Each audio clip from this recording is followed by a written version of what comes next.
25 nations suspend U.S. deliveries after tariff change. 25 nations have declared a temporary suspension on all postal shipments to the United States amid tariff uncertainty. As of August 29, 2025, the United States will remove the de minimis exemption from law that allowed goods under $800 to enter tax-free.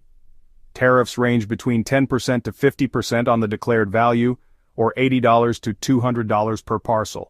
Goods above $2,500 are subject to a merchandise processing fee and additional formal customs checks.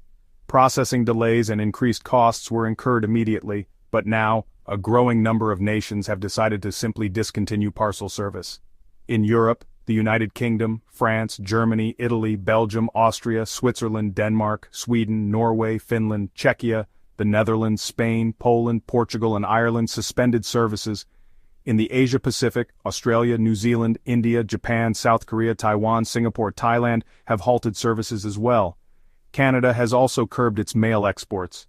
All of this has been implemented at the federal level, whereas previously, individual postal carriers determined whether or not they would service the U.S.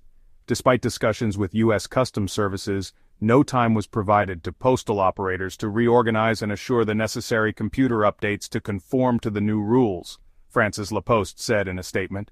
The Australia Post said the temporary partial suspension has been necessary to allow us to develop and implement a workable solution for our customers.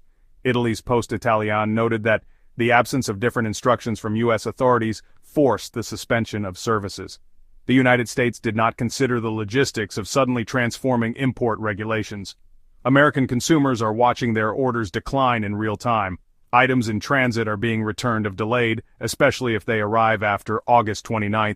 This is a fatal blow to small businesses that rely on international orders. American consumerism composes 2/3 of all GDP, and other nations eagerly line up to sell their goods. Any downturn in trade is a negative for all parties involved. The situation is still developing, but any suspension in parcel delivery will hurt the global economy.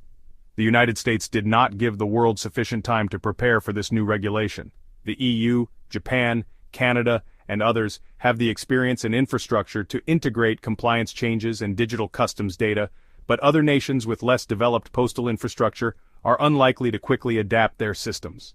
For more updates, do subscribe to fellow investors.